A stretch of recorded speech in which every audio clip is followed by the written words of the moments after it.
Good morning, everyone. I'm Neil Love from Research to Practice, and welcome to Consensus or Controversy. As today, clinical investigators are going to provide perspectives on the current and future care of chronic lymphocytic leukemia. We have a great faculty this morning, Dr. Callie Coombs from UCI Health, Orange County, California, and Dr. William Wierda from the MD Anderson Cancer Center in Houston. We also have several other investigators who are participating in a survey that we're going to show you. Doctors John Allen, Matthew Davids, Jeff Sharman, and Tanya Siddiqui. This morning we're going to be talking about CLL, what's been going on, what's happening at ASCO, and also at the EHA meeting. And as always, we will be discussing the use of non-approved agents and regimens. So for more information, just check out the package inserts for the products that we discussed today. Here's where we're heading today. I feel like we've done, it seems like 1 million webinars on CLL since the beginning of the pandemic. You know, when the pandemic came in and we started doing webinars, CLL was first-line therapy was changing rapidly. We were talking about it all the time. And now I thought we could just switch it up a little bit and start out talking about with relapse disease, and then we'll get into first-line therapy. Then we'll talk a little bit about some new agents that are coming along that hopefully are going to be entering practice. And when we finish, if we have time at the end, we'll give you a little bit of preview about what's going on at ASCO, what's about to happen in the EHA meeting. But I want to just begin and just talk generally about sort of what we might call the post-covalent BTK inhibitor space and venetoclax, and how patients get to a point where you want to go beyond that and what you do about it. So, Bill, you know, one sort of obvious scenario is a patient who's, quote, double refractory both to covalent BTK inhibitor therapy as well as to venetoclax therapy. But that doesn't happen very often. We rarely see that in the general oncology practice, fortunately, but of course investigators like you two see it all the time. But Bill, what's the typical scenario where you would decide a patient is refractory both to a covalent BTK inhibitor and venetoclax, and how does that differ, the scenario in a patient who's actually starting out? Now we're seeing more time-limited therapy, including BTK. So how do people sort of get to that point where they're, quote, double refractory? Yeah, so there's kind of two scenarios. The less common is in a patient who's been started on a BTK inhibitor as their first-line therapy.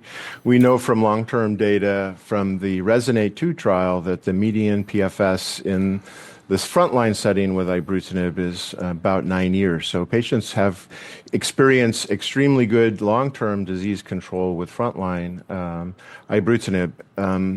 And so we started the ibrutinib trials many years ago, and so we have seen some double refractory or double exposed patients who started out with a BTK inhibitor. The more common scenario in my practice that I see are patients who got chemoimmunotherapy as their frontline treatment, and that sort of selects for more aggressive disease, in my opinion, and when they relapse, they go on a BTK inhibitor.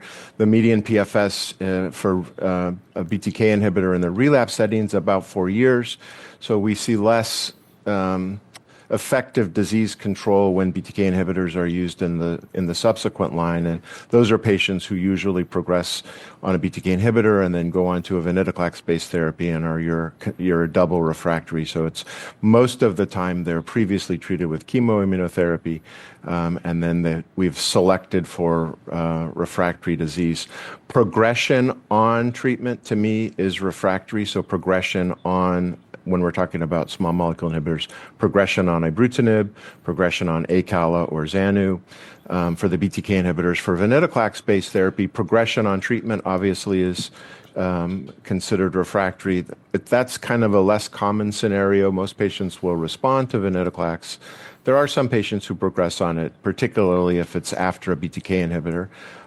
But a short remission after venetoclax when we're thinking about venetoclax as time-limited therapy, would be a situation where we wouldn't be as interested in retreating with venetoclax if we're only going to see 6 months time off treatment with a venetoclax-based therapy. So I guess another scenario, Callie, would be a patient who is not able to receive either a covalent inhibitor or venetoclax, or is intolerant but not resistant. The tumor hasn't progressed, but they can't tolerate it. What are some of the scenarios you see in there where patients, first of all, maybe not even going to be candidates to start a BTK or to start venetoclax, or probably more commonly where they have intolerable toxicity? Yeah, I think the intolerance is maybe one of the easier ones to figure out. And I've seen BTK inhibitor intolerance frequently, and I've had huge success just changing patients over to one of the newer generation drugs, whether it's acalabrutinib or zanubrutinib. I think the majority of the time, the patients will have improved tolerability and be able to continue having control of their disease for some foreseen time. Patients having higher grade toxicity, especially if it's like bleeding, which I think that's similar between a lot of the classes of the covalent drugs. I am a little less enthusiastic about switching. And so those patients, I generally make a case for doing venetoclax if they're able and willing to kind of get away from that antiplatelet effect that may have led to whatever recurrent bleeding episode happened. So, Bill, in these patients, I'm curious how you think through what's next. Of course, particularly at your institution, but everywhere else, a clinical trial is really the best option. But from my point of view, it kind of seems like pirtobrutinib and CAR T seem to be the two main things that are out there in this scenario. Anything else beyond that? And again, beyond a trial, Bill, that you think about? And how do you think about utilizing these two tools, sequencing? When do you start out with CAR T, for example? How do you sequence these two, and anything else you use in this space? Yeah. So we know that the CAR T has activity. The data that we've presented for the Transcend CLL-004 trial has been in patients who are very high risk, and we presented, I believe it was at EHA last year, the analysis of factors that correlate with a higher likelihood for response with CAR T in refractory CLL, and that's low bulk of disease, low LDH, and fewer number of prior treatments. So I think we have to be deliberate about when we think about using CAR T, and the best setting is in patients who have a low bulk of disease and have had fewer prior treatments.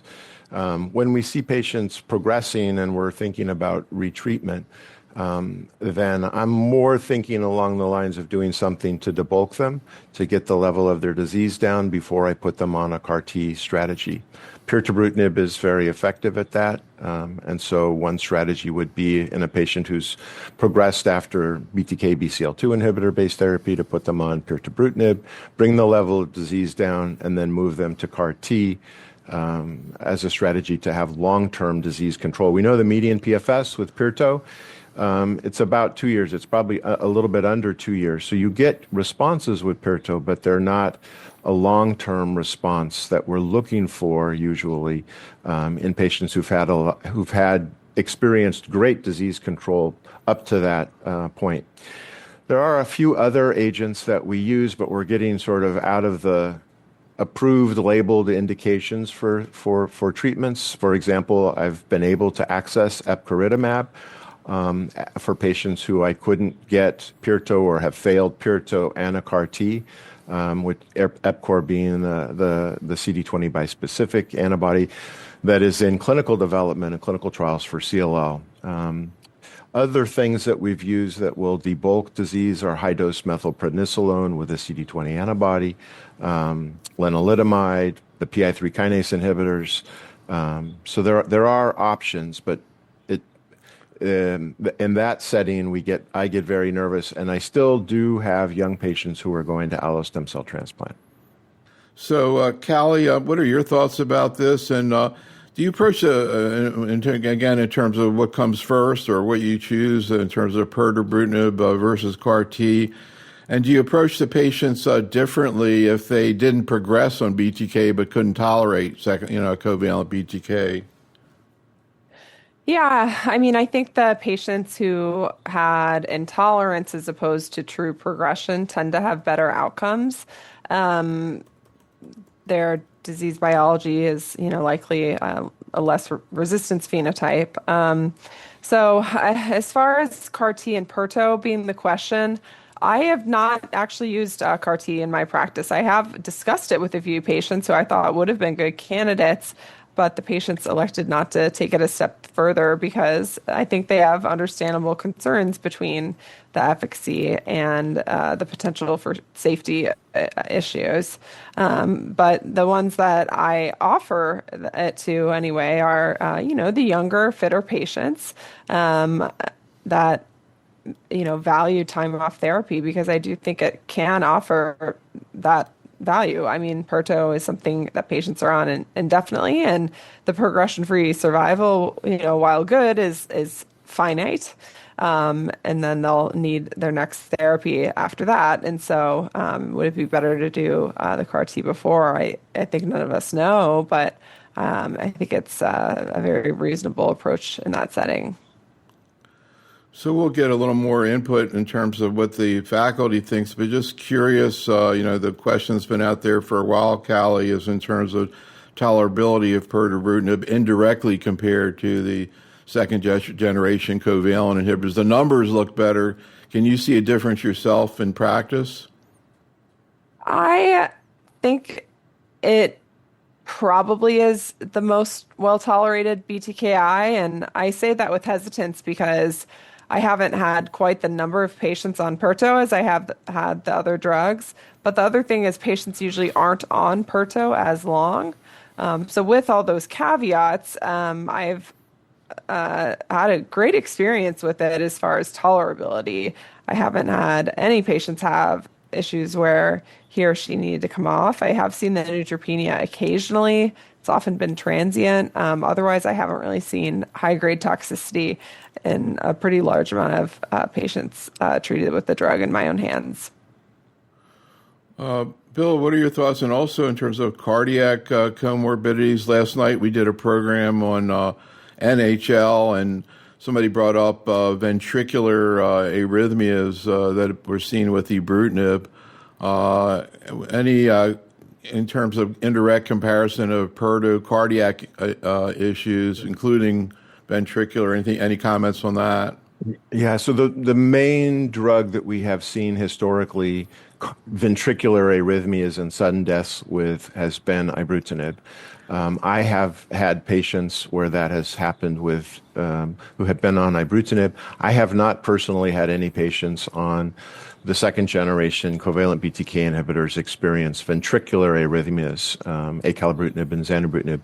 We have had patients with atrial fibrillation who are getting the second generations, obviously, because the risk for that isn't absolutely zero. Pirtobrutinib has been a very well tolerated drug for me, and probably the best among the covalent and non-covalent BTK inhibitors that are commercially available now. So I've been very happy with the toxicity and tolerability profile that I see with pirtobrutinib and have least concern for that among those drugs.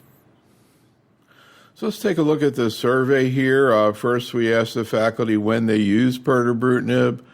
Most people say third line, just as we're talking about, sort of getting beyond covalent and venetoclax. But Bill, I see you bring up the possibility of second line. What are the situations where you use it second line? Sure. So in that setting, my preference for strategy for treatment is to give time-limited therapy, fixed duration treatment, which are typically venetoclax-based regimens in the frontline setting. Occasionally, I will give a BTK inhibitor in the frontline setting. There's a reason for that for particular patients. In those patients that I put on a covalent BTK inhibitor as their first treatment.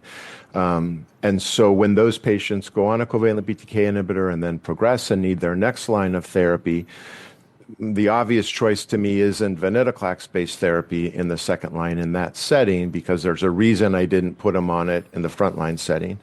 And so pirtobrutinib is the next second line most logical option for such a patient who gets a covalent BTK inhibitor in the frontline setting. So, Callie, another thing we ask people to sort of indirectly compare pirtobrutinib to acala and zanu in terms of efficacy and tolerability. Everybody thinks that pirtobrutinib, as you two are saying, has less toxicity, and pretty much everybody says it's not clear at this time. Any thoughts about what we might see? I know pirtobrutinib is being looked at in the first-line setting, Callie. Whether or not we might see what we might see in terms of tolerability, but also in terms of efficacy, not just the innate efficacy, but also the fact that maybe they're going to be able to stay on the drug more consistently. What we've seen with the other head-to-head studies of ibrutinib and the second-gen drugs is like acala, zanu, they're better tolerated, and then that translates to a lower rate of discontinuation due to AEs. And so what I would predict for some of the ongoing pirtobrutinib studies is hopefully we'll see the same thing. So there's a trial comparing pirtobrutinib with ibrutinib where one would expect improved tolerability, and then there also will be the efficacy comparison. I think the interesting trial is the mantle cell lymphoma trial. It's pirtobrutinib versus investigator choice of BTK inhibitors. So it's not solely against ibrutinib.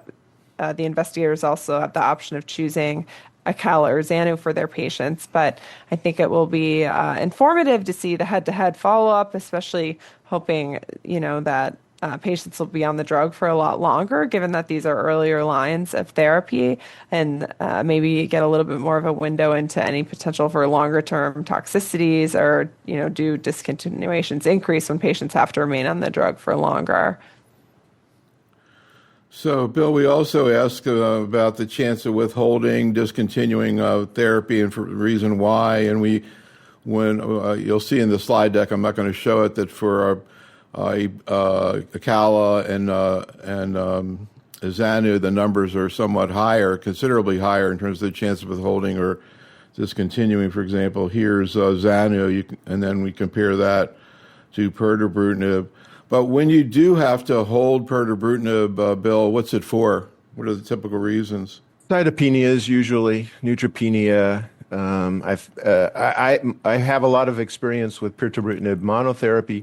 More recently, most of my work with pirto has been in combination in our frontline trial, like the pirto-ven-obin trial, in which case it's typically neutropenia, sometimes thrombocytopenia. And so we'll hold and give growth factor. And it's usually early on when we're starting treatment, when patients have a large bulk of disease and we're trying to clear the marrow out and get control of the disease. Before Bill gets into his talk, Callie, one other question. I've had a number of general medical oncologists, again, they see far fewer patients, say, do you really clinically see clinical responses to pirtobrutinib when a patient has progressed on a second-generation agent? A lot of them don't see many cases like that. They don't hear about it. They see the paper. Have you seen that in your practice, Callie? People have had, clinically useful responses to pirtobrutinib after progressing on zanu or acala. Oh, yeah. I mean, all the time. I think it's almost universal in my own practice. If you look at the trial data, I think the response rate's about 80%, but that's using the IWCLL criteria. But almost everyone will have a degree of lymph node reduction. Typically, they get into a partial remission, but it's a highly effective drug in that specific setting. And again, one quick question for the chat room, back to you, Callie. Askerit wants to know, when do you think we're going to see data, I guess phase 3 data of pirtobrutinib in the first-line setting? I don't actually have a great answer for that. The trials are ongoing and they have estimates on when they'll read out. I don't have it memorized, but I'd say it's at least a few years away. I know everybody's going to be looking forward to that. All right, Bill, let's go through some of the data. Sure. So I'm going to talk about relapsed disease and go through some slides and some data. I think the first thing to think about is treatment strategy. I think this is a very important concept to consider when we're starting our patients on frontline therapy. We're not starting treatment early still. We're using the IWCLL criteria to initiate therapy. Typically, I need to know sort of the characteristics of an individual's disease to have a better understanding of what the expectations are with the treatment strategy. Those things include IGHV mutation status, 17p deletion, and or mutated TP53, complex karyotype, etc. And the frontline strategy, as Callie will talk about, will be either continuous BTK inhibitor-based therapy or time-limited fixed duration venetoclax-based therapy. I think it's important to think about this before you start a patient on treatment, because what happens later will be directed by what happens in the frontline setting. And that is, if you select a time-limited therapy, the chances are best for patients to be off treatment the longest and in remission if you give a fixed duration treatment in the frontline setting. Whereas if you're starting a patient on continuous treatment, subsequent response, if you give fixed duration treatment, will be shorter and the remissions will be shorter. And so you commit a patient more to being long-term on treatment if you start with a continuous treatment. Whereas if you start with time-limited therapy, it's more likely that you'll be able to get a second response with a reasonably long duration off treatment, and then you can switch to a continuous treatment. I like the concept of having patients in remission and off treatment. They feel better, they don't have to deal with toxicities, and they typically do better long-term. Now, there's a lot of frontline trials that are ongoing. My point here is just to illustrate, highlighted in the blue are treatment arms that are time-limited therapy. So what we're seeing today is a transition in terms of the ongoing clinical trials where the investigational arms are time-limited, combination targeted therapies, and we will, over the next 5+ years, enter an era of time-limited therapy in the frontline setting, which also brings us to time-limited therapy in the relapsed setting. Now, we have BTK inhibitors that were originally developed in the relapsed setting and have moved to the frontline setting. We have covalent BTK inhibitors, which are listed at the top here, and then several of the non-covalent BTK inhibitors at the bottom. Covalent BTK inhibitors being approved in the frontline setting, the non-covalents, particularly pirtobrutinib, approved in the relapsed setting. And I'm going to focus most on pirtobrutinib in the subsequent slides, which is a super selective BTK inhibitor. You can see to the left there the kinome, and that little red dot at 10 o'clock is BTK, and there's very little off-target inhibition, kinase inhibition with pirtobrutinib. That is reflected in, I think, a better tolerability profile and less toxicity with pirtobrutinib. And as you'll see, it's been evaluated in the relapsed refractory setting. There is definitely, as Callie said, activity with this drug. And the challenge really has been the duration of response with pirtobrutinib in that setting is somewhat limited. The Bruin trial was the trial that led to approval of pirtobrutinib. This is data from the Bruin trial. And you can see overall these patients who were all previously treated with a BTK inhibitor, many of them had had both a BTK and a BCL2 inhibitor-based therapy. The progression-free survival overall to the left there is about less than 2 years, about 20 months median. Now, we see activity across risk categories. So pirtobrutinib is active in patients with 17p deletion, with unmutated V gene. My impression and opinion has been that in this setting of relapse disease, one of the strongest predictors for outcome with whatever treatment patients get next is how many prior treatments that they've had and have failed. And so the greatest risk in my mind when I think about these patients is the number of prior treatments that they've had. But you can see that this agent is very, very active. But we would like probably a bit better progression-free survival in this setting for a long-term disease control. The Bruin 321 trial was a randomized trial evaluating pirtobrutinib for previously treated patients, all of whom had had a covalent BTK inhibitor, and about half of them had had also a BCL2 inhibitor. And those patients were randomized to pirtobrutinib or dealer's choice of idelalisib, which is a PI3 kinase inhibitor, or chemoimmunotherapy. And that trial was positive, as you can see here in the progression-free survival curve favoring pirtobrutinib. And this is progression-free survival, and these events are driven by scans that are on the schedule of follow-up. And in prior trials, for example, the original Bruin trial, the progression-free survival was really driven by progression on treatment and need to switch therapy. So this is progression-free survival, and I think it's important also to think about time to next treatment in this setting, because you're really failing the drug, or patients are failing the drug when they have to switch to something different. So if you look, this is time to next treatment. On this slide on the left are patients who have not had venetoclax-based therapy, and you see a much better time to next treatment than you did for progression-free survival in this slide. And it's better for patients who are ven naive than ven experienced, which the ven experienced group is to the right. And again, I think that's not a reflection of anything other than the number of prior treatments being the highest risk feature. No difference in overall survival on this trial. And you can see patients do relatively well, even in this relapsed refractory setting. Pirto, as we've talked about, has been a very well-tolerated drug. And again, I think one of the things in terms of the toxicity and side effect profile and the adverse events that we see in this setting are a function of a heavily pretreated population of patients who are at risk for a lot of things happening, infections, cytopenias, etc. Now, there's a few other trials that are ongoing with pirtobrutinib, and I'm just going to touch on those in the next couple slides. The first one is this 322 study. This trial has already enrolled. It's in the relapse setting. It's ven-rituximab plus or minus pirtobrutinib for relapse patients. The ven-rituximab is given as it was in the Murano trial, and half the patients will receive pirtobrutinib. We haven't seen data from this study, but this will give some insights into combined targeted therapy in the relapsed setting. The next one is the 314 study.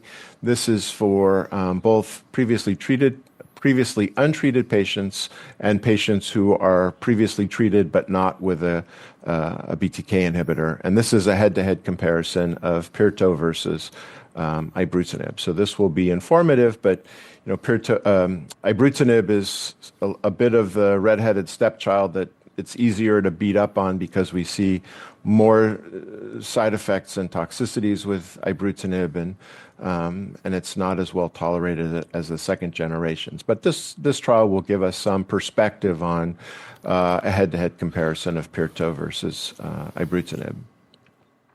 And then the third study is a frontline trial of pirto continuous versus chemoimmunotherapy that's also ongoing. We talked about side effect and toxicities. There are some that are consistent across these class of drugs, both covalent and non-covalent, the bleeding risk, etc. And then there are others that we see a bit more commonly in the covalent BTK inhibitors, for example, the arrhythmias, atrial fibrillation, etc. I'm going to finish up on the Transcend CLL-004 trial. I presented an update on the combined cohort of liso-cel plus ibrutinib. There's some preclinical data that showed improved product that was produced from patients who had their T cells harvested while they were on ibrutinib. It makes a more potent CAR T product.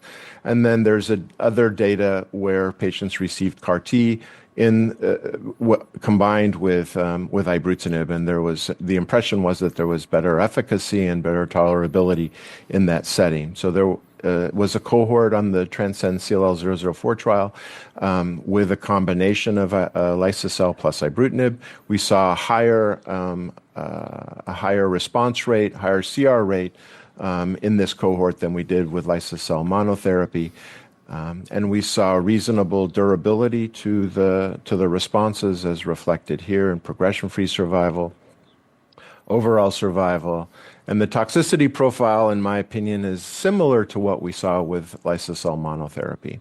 So the trial is ongoing. We're still enrolling patients in the double refractory cohort. That was the requirement from the FDA for approval, and we're still enrolling on that trial. That does enroll the double refractory or double exposed population.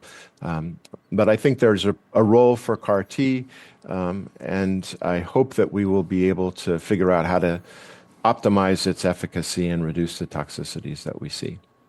So before we go on, a couple of things came up in the chat room, Callie, and I see a case from Priya Rudolph. Priya, did this patient get venetoclax? Let me know. Before I get to that, Ashkariti says, have you started using Perto post-BTK based on current available data? If yes, which patient subsets are most appropriate? And Callie, that kind of ties into Dr. Rudolph's case, who has a 75-year-old man who, quote, lives on the golf course, treated with FCR 20 years ago, followed by a long remission, and then 2 years ago relapsed, got treated with Acala, was doing great, but now is rising white count and appears to be progressing. Turns out that he has a C481S mutation. So Dr. Rudolph switched him to Perto. She's checking for T53. It's not back yet. She's thinking CAR T next. Not clear whether TP53 might come in. I don't know why the patient hasn't gotten venetoclax, but they haven't gotten it. But in any event, any thoughts about this case and the previous question about what situations do you go from a covalent BTK to pirtobrutinib, Callie? Yeah, I would say it would not be my first choice, because I just have a lot more experience going to venetoclax after covalent. However, I have done it, and at least right now, it's kind of one-off scenarios. I had one patient whose brother passed away from venetoclax tumor lysis syndrome that, just didn't want to do it. His brother had mantle cell lymphoma, and so he's someone that I used Perto before venetoclax. I have another very elderly woman with pretty significant dementia who I thought, I think the simpler type treatment is probably in her best interest. And I'm maybe, I'd be open to it more often as, the data build and we see the full FDA approval, which I think is anticipated. I think for patients who are desiring an oral only therapy, it is maybe a more smooth transition from first line to second line if they're coming from one BTK inhibitor just to go on to another one. But I'd say in general, my go-to is a venetoclax-based approach unless the patient is unwilling or unable to pursue it.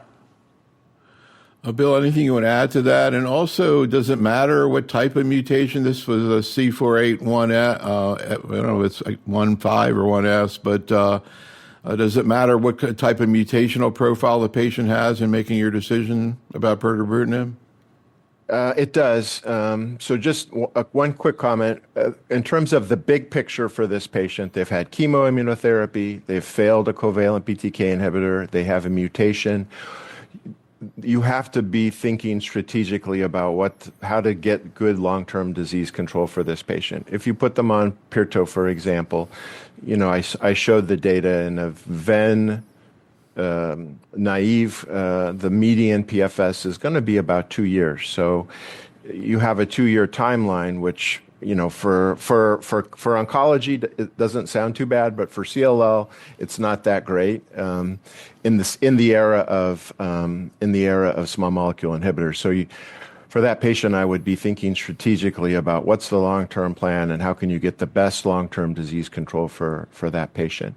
The mutations associated with resistance to BTK inhibitors, for the covalent BTK inhibitors, most common is C481. And we have seen responses in patients with a C481. About 80% of patients who get a covalent BTK inhibitor and progress on a covalent BTK inhibitor will have a BTK mutation. And most of those are the C481 mutation. And those patients will respond to pirtobrutinib therapy. If a patient's progressing on a covalent BTK inhibitor, it is not reasonable to switch them to an alternative BTK inhibitor, covalent BTK inhibitor. So you wouldn't go from, for example, Acala to Xanu or vice versa. But we do know pirto has activity in patients who have the C481 mutation. There are mutations that arise in patients who progress on pirto. The most common one isn't the C481, but there are others. And we don't know very well about switching back to a covalent BTK inhibitor after failure on pirto. We'll have to see more long-term follow-up data in terms of what the expectation is for that. And, many of us sort of worry about pirto in the frontline setting, and if patients develop one of those resistance mutations that would preclude them from going on a covalent BTK inhibitor as their subsequent line of therapy. One other comment is that we haven't seen any patients who get time-limited BTK inhibitor-containing treatment who get mutations when they progress to BTK or PLC gamma 2. So if you give time-limited therapy with covalent BTK inhibitor or pirto, it's unlikely that you'll get a resistance mutation, and you will be able to keep that option open long-term. I want to get into first-line therapy, but just a quick follow-up, because Priya, who had the case, comes back and wants to know, does venetoclax work if you have a C481S mutation? I would assume so. Yes, sure. BTK, right. So, yeah. Okay, we're going to get into first-line therapy, and of course, the big issue here is the Amplify strategy and time-limited therapy with BTK plus venetoclax. A couple questions just before we start getting into what people are doing in practice. This is from Hassan in the chat room, Bill. Should our first-line strategy be MRD negativity if you're using a ven-based combination? And then we'll get into how do you choose between VO and BTK plus ven? Yep. That's an easy one. Huh? The answer to that is yes. We're trying to achieve the deepest remission we can with the frontline treatment. So my treatment objective in the frontline setting is to get patients, and then in the relapse setting, if we're talking about a ven-based treatment, is to get patients MRD undetectable. MRD4, preferably. We work towards MRD6 in our newer clinical trials. So do you continue venetoclax at a year if they're MRD positive, like outside what the trial did? I do. So I will scan patients to see what their nodal status is, and I will continue them on treatment and recheck their MRD status in 6 months and determine whether or not they're continuing to respond. And if it's likely that they will continue to respond, i.e. their disease level continues to drop, then I will continue treatment. If I don't see continued response, then I'll be thinking about what the next strategy is and perhaps transitioning over to a continuous therapy. So, Callie, you're going to talk about the Amplify data and others addressing this question, but we asked the faculty whether or not they've used venetoclax plus BTK inhibitor in the upfront setting with or without an anti-CD20 antibody outside a clinical trial. And everybody says they either have or they haven't, but will for the right patient. But what I find really interesting is which BTK inhibitor, because what we've got here is the Amplify with Acala, and yet, kind of like the old letrozole, anastrozole thing, people perceive them to be pretty similar. And interestingly, so you say you've done it, you actually have done it with Acala, the Amplify strategy. What was your thinking there, and what was kind of situations are you doing this now? I've heard people say people who prefer oral time-limited therapy, and I'm like, well, who wouldn't prefer it? But anyhow, what's your thought about it in practice right now, Callie?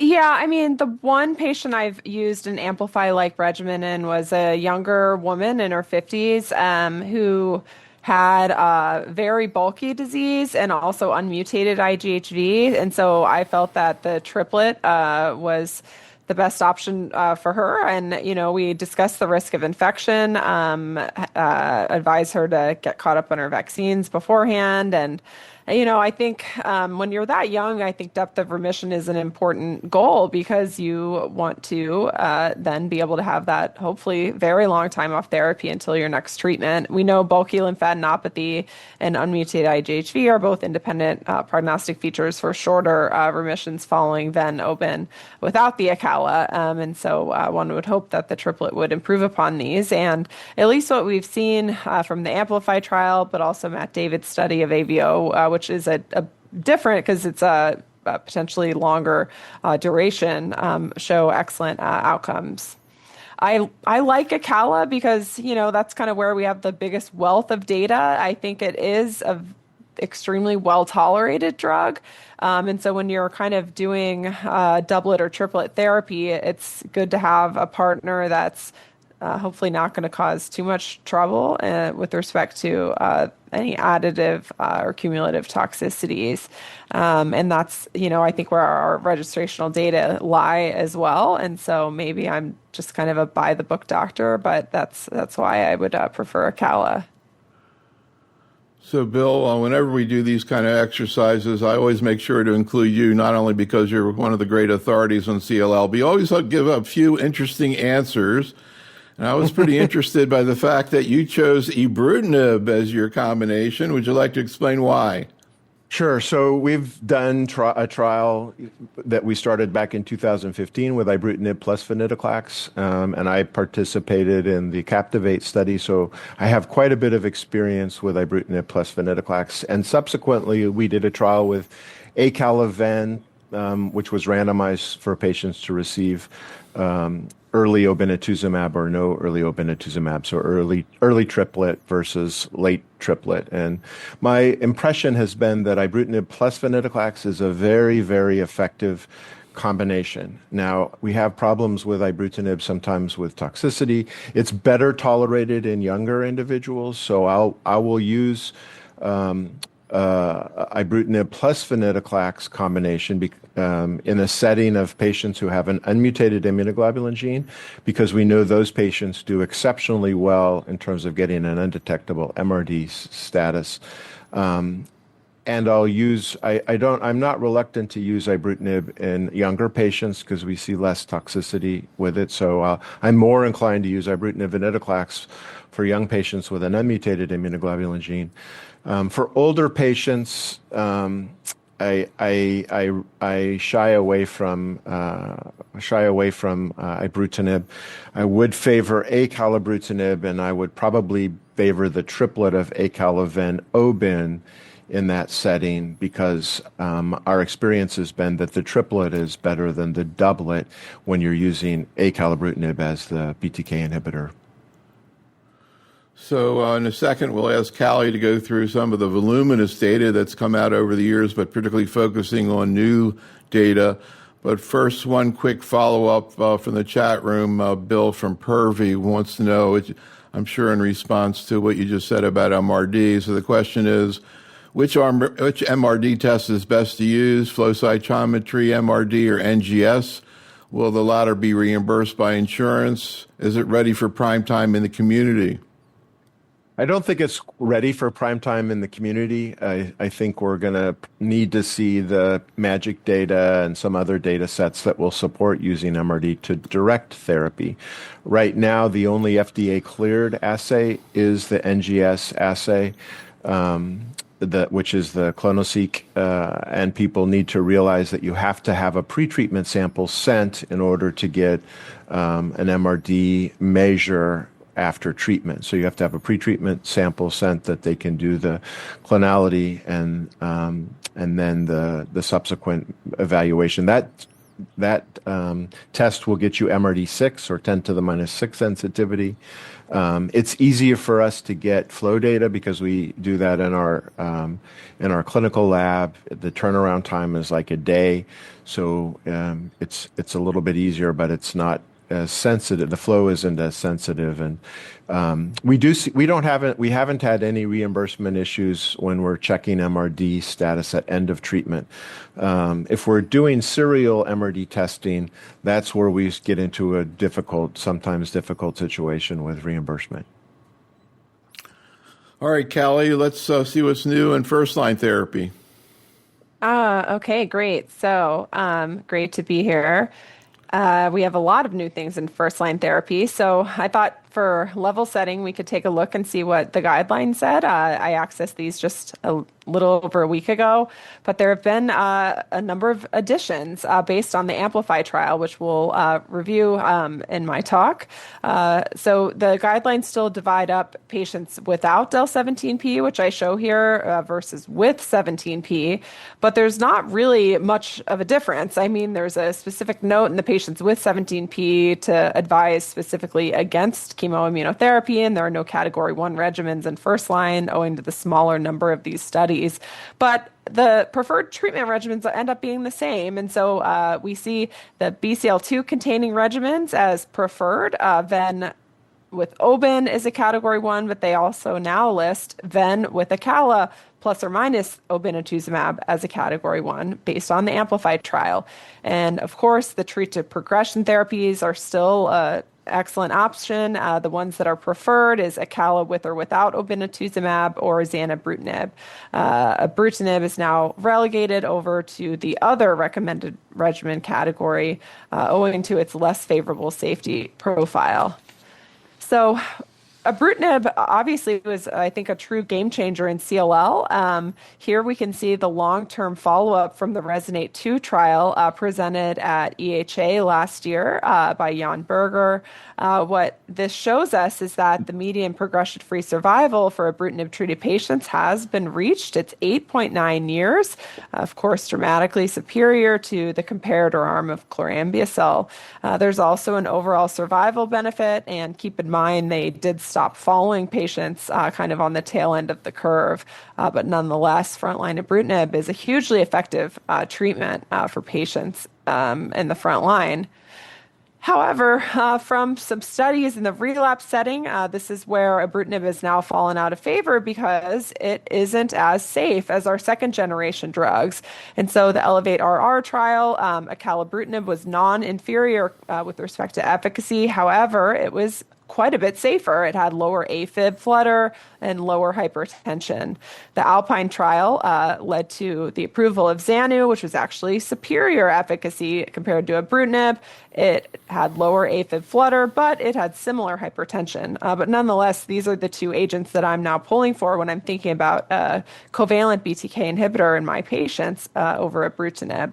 And so to go through some of the frontline data, this trial, Elevate TN, led to Acala's frontline approval. It was a 3-arm trial. It enrolled older or unfit patients, so, unfit for chemoimmunotherapy, to receive one of the 3 regimens. The standard of care regimen was Oben with chlorambucil. The 2 experimental regimens were either Acala monotherapy or Acala with Oben. Now, the Acala is administered continuously. The patients receiving Oben, that's just over 6 cycles. The primary endpoint was progression-free survival for the Acala Oben versus Oben chlorambucil, but they had these key secondary endpoints, for example, to look at Acala by itself versus Oben chlorambucil. And so this was a very positive study in that both Acala-containing regimens were superior to chlorambucil obinutuzumab. But I'd say intriguingly, with the long-term follow-up especially, you see a very convincing separation between the 2 Acala-containing regimens. Now, technically, the study wasn't powered to compare these 2 groups. However, we're all going to look and see how these numbers stack up. And so numerically, the highest progression-free survival is patients who got Acala with the Oben, 78% at the 6-year mark compared to 62% for the patients who got Acala just by itself. I think it's amazing because, again, this is Oben received like 5.5 years ago, to be able to lead to this much of a difference. So I think it's an attractive regimen. In my own practice, however, I don't use it that often because when I have a patient who's seeking out a BTK inhibitor-based regimen, I think they really enjoy the simplicity and want to avoid the infusions when possible. But I do discuss it because of how promising the data appear. So Sequoia is a complicated study that led to Zanu's frontline approval. We did see some very recent updates yesterday at ASCO. Actually, it was this morning, or no, yesterday, sorry. So Sequoia is a large study looking at Xanu in the frontline setting. It had a couple different arms. So cohort 1 compared zanubrutinib to bendamustine rituximab. Another cohort 2, gave zanubrutinib to all patients, and that was the 17P patients. The 17P patients were excluded from the randomized portion of the trial, of course, because that would not have been ethical to allow them to be randomized to bendamustine rituximab. And so with 5-year follow-up, this was published in the JCO, I think in December, you can see a superiority of continuous zanubrutinib as compared to bendamustine rituximab, to no one's surprise probably. But of course, venetoclax is another excellent frontline regimen, very different. So instead of treat to progression, this is a time-limited regimen where patients receive venetoclax and obinutuzumab. The obinutuzumab, again, is over 6 months. There's a kind of 3-week lead-in of obinutuzumab before the venetoclax gets introduced at its traditional 5-week ramp-up. It ends after a year, and this was compared to the standard of care chlorambucil obinutuzumab, but that regimen was extended to a year to kind of make it maybe a bit more fair comparison. So we have long-term follow-up data from this trial as well, with a 6-year overall survival rate looking quite excellent at 78% and a dramatically superior progression-free survival for Ven-Oben as compared to chlorambucil Oben. The median was 76 months for the Ven-Oben treated patients.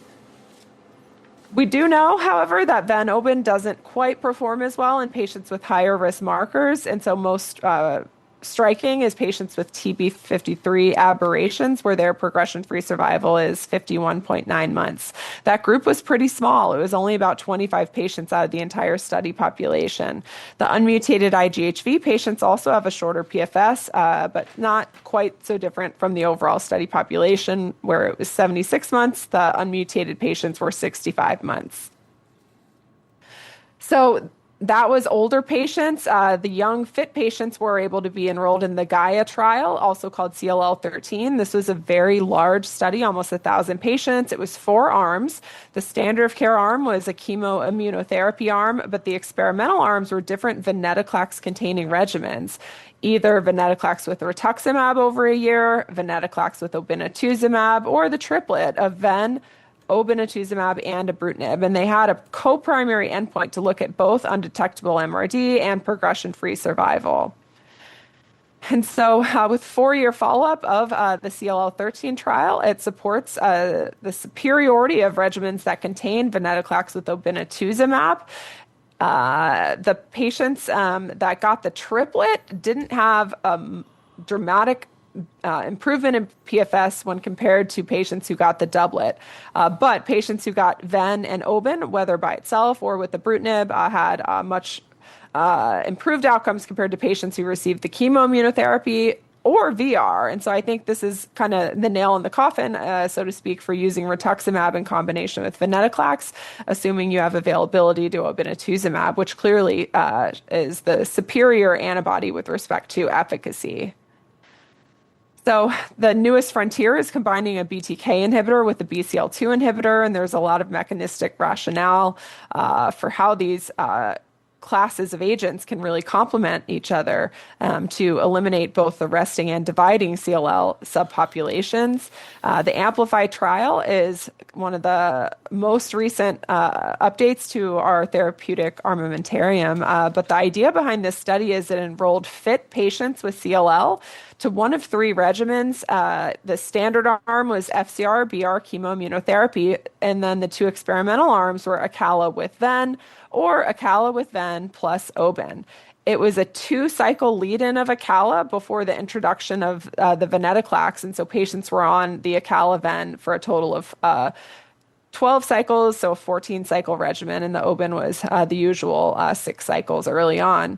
And so I think the findings from the study are so interesting, and so not unexpectedly, the Acala-ven containing regimens had superior efficacy, but numerically, AVO had the highest percent of progression-free survival compared to AV, which was in the middle, and then FCR-BR was the lowest. However, the OS story is a little surprising, where only AV had superior survival to FCR-BR, AVO did not, and that was due to an imbalance in the amount of COVID-related deaths, which were the highest for the AVO arm and the chemoimmunotherapy arm.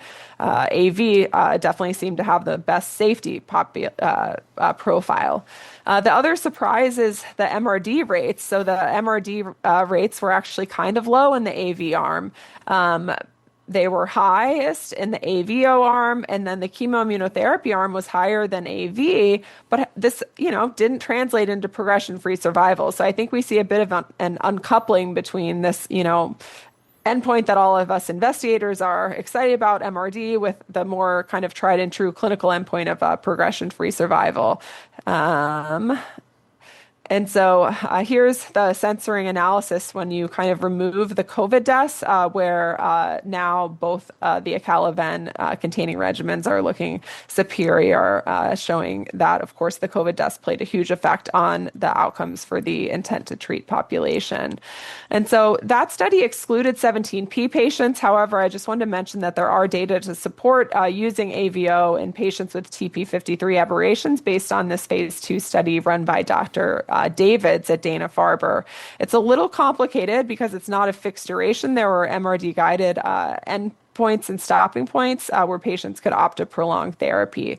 But the outcomes were excellent, and this study was enriched for high-risk patients. And so I think over half of the patients enrolled in this study had 17P, and the overall response rate, the rates of undetectable MRD, and the progression-free survival so far look excellent with the degree of follow-up.